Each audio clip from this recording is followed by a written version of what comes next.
Bonsoir François Fillon. Bonsoir. Merci à vous d'avoir accepté notre invitation. Fin novembre, lorsque vous êtes sorti vainqueur de la primaire de la droite et du centre, vous aviez dit que votre programme était écrit, qu'il était chiffré, qu'il était précis et qu'il ne changerait pas. Et on s'aperçoit aujourd'hui qu'il a changé. Et votre programme pour la présidentielle ne sera pas exactement le même que celui de la primaire. Concernant la santé, par exemple, vous vouliez réserver la sécurité sociale aux affections graves et renvoyer ce que vous appelez la bobologie aux mutuelles. Est-ce que vous avez changé d'avis sur ce point qui a beaucoup inquiété, qui a beaucoup alarmé et inquiété de nombreux Français? Ma position sur la santé a été caricaturée d'une manière, j'ai envie de dire scandaleuse, parce qu'au fond le débat politique devrait rester un débat de vérité où on s'oppose des arguments. Personne ne peut dire aujourd'hui que la sécurité sociale n'a pas besoin d'être réformée. Personne ne peut dire que la sécurité sociale va bien. Les Français qui attendent des heures aux urgences, qui trouvent pas de médecin dans leur quartier, qui trouvent pas de rendez-vous chez les spécialistes. Les gens modestes qui peuvent pas se faire rembourser les lunettes ou les soins dentaires, ils vous diront pas que la sécurité sociale va bien. Donc il faut la réformer. Et je ne change pas de programme, je réformerai la sécurité sociale. J'ai été amené, compte tenu de l'excès de critique, à préciser un point. Mais je vais vous dire... Préciser, pardonnez-moi, modifier.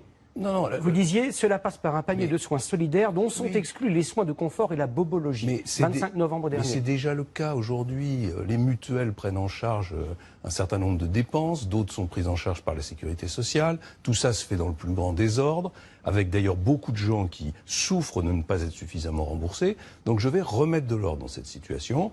Mais compte tenu de cette polémique, j'ai pris le temps de reparler avec les spécialistes, avec les médecins, avec les Français d'ailleurs, parce que je retourne sur le terrain débattre avec eux. Mais je vous dirais simplement une chose là-dessus. Je suis gaulliste et de surcroît je suis chrétien. Ça veut dire que je ne prendrai jamais une décision qui sera contraire au respect de la dignité humaine, au respect de la personne humaine, au respect de la solidarité.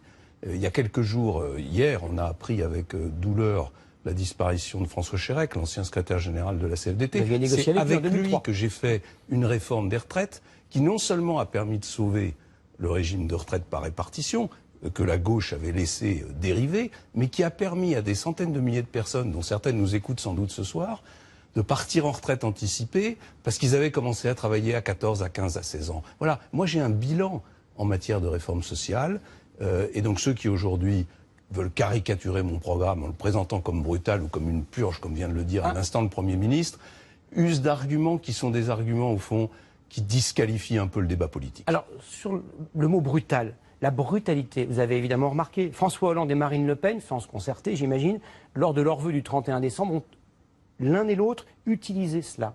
La brutalité de votre programme, c'est d'ailleurs aussi ce que critiquaient certains de vos adversaires dans la primaire de la droite. Est-ce que vous allez estomper ce qui est perçu, ou qui est peut-être de la brutalité? Non, Monsieur Boulot, je vais mettre en œuvre le programme sur lequel je me suis engagé. Vous n'êtes pas frappé que de nombreux hommes politiques parlent de brutalité? Et personne ne m'en détournera. Pourquoi? Pas par obstination. Il n'y a rien de brutal dans ce programme. Simplement parce que c'est le seul qui peut permettre le redressement national. C'est le seul qui peut permettre d'atteindre le plein emploi. Et pas la dissimulation des chiffres du chômage avec des stages comme le fait aujourd'hui le gouvernement. C'est le seul qui peut permettre de donner du pouvoir d'achat supplémentaire aux Français, puisque je veux baisser les charges sur les salaires, les charges que payent les salariés pour augmenter le salaire net. Et puis surtout, c'est le seul qui peut permettre d'assurer la sécurité de notre pays, qui est aujourd'hui gravement menacé, notamment par les menaces extérieures. Donc c'est pas un programme brutal, c'est un programme qui a été mis en œuvre dans d'autres pays européens, en Allemagne, en Europe du Nord, et qui a réussi à réduire le chômage. Et on voit bien que le mal dont souffre notre pays, c'est le chômage. J'étais ce matin dans un centre d'Emmaüs dans le 19e arrondissement. Il y a 9 millions de Français, pratiquement 9 millions, qui vivent en dessous du seuil de pauvreté. Et ça a augmenté sous François Hollande. Voilà. Donc la purge, c'est aujourd'hui. Et moi, je veux qu'on en sorte. Cette question à présent qui concerne 5 600 000 fonctionnaires et leurs familles, ça fait plus de 10 millions de Français. Vous étiez engagé par écrit dans votre livre à supprimer 600 000 postes de fonctionnaires, puis 500 000. Est-ce que c'est votre dernier mot? Oui, absolument. Pourquoi? Il ne faut pas poser d'ailleurs la question de cette manière, si vous me permettez. Non, mais je vais vous poser la question. Répondez-y à votre guise, mais oui, voilà. Mais voilà. La question qui est posée, c'est est-ce qu'on sauve le pays de la faillite ou est-ce qu'on continue à s'endetter? Voilà, c'est juste. Et pour reformuler, allez-vous supprimer 500 000 postes de fonctionnaires? Pour sauver le pays de la faillite, il faut diminuer la dépense publique. On est un pays qui emprunte aujourd'hui à tous les organismes financiers du monde des sommes de plus en plus importantes, ce qui fait d'ailleurs que nous ne sommes plus un pays indépendant. Si on veut retrouver notre indépendance et notre souveraineté, il faut diminuer la dépense publique. 500 000 postes de fonctionnaires, ça fait 8% des effectifs de l'ensemble des fonctions publiques. Évidemment, il ne s'agit pas de les supprimer de façon brutale et aveugle. Quand on écoute mes adversaires, on a l'impression que tous les fonctionnaires sont policiers, infirmiers ou magistrats.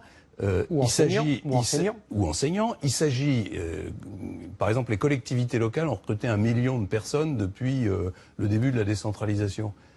Est-ce qu'il n'y a aucune amélioration à apporter au fonctionnement des collectivités locales? Est-ce que la révolution numérique ne doit pas conduire à repenser l'organisation des administrations de l'État? Donc, pour réussir à baisser la dépense publique, il faut réduire le nombre d'emplois publics. J'estime que 500 000, c'est un chiffre qui est atteignable, et qui est atteignable en particulier en négociant une augmentation du temps de travail.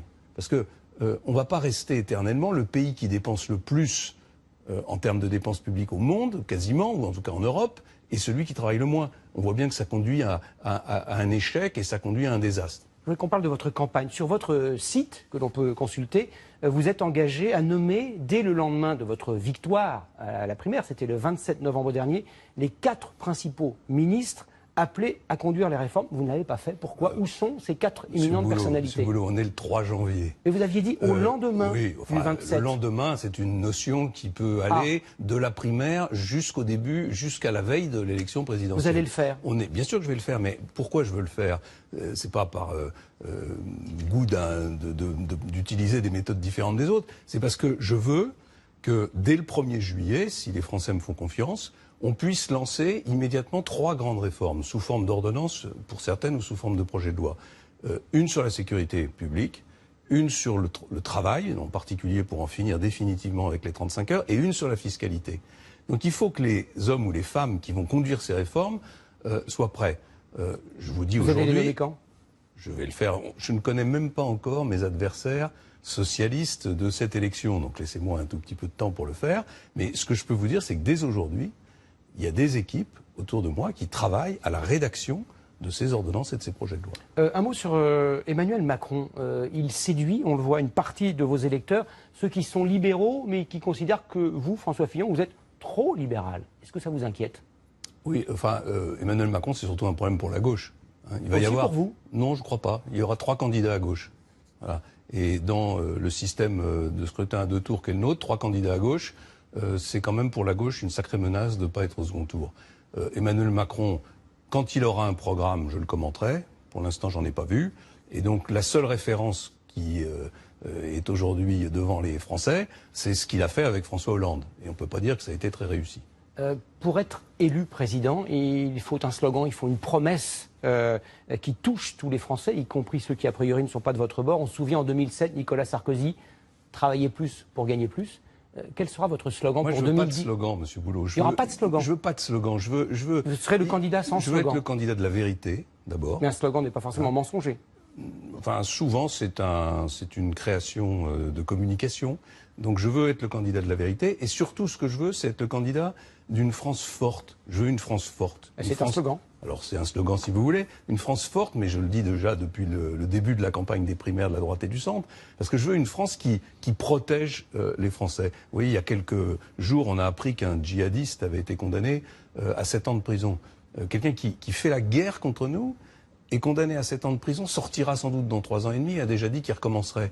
Bon, eh bien, moi, je veux que les djihadistes soient éliminés, que ceux qui sont partis faire la guerre en Syrie ne puissent pas revenir sur le sol français, qu'ils soient déchus de leur nationalité. Voilà, ça, c'est une France forte, une France qui assume la sécurité de ses citoyens. Merci François Fillon d'avoir répondu à nos questions.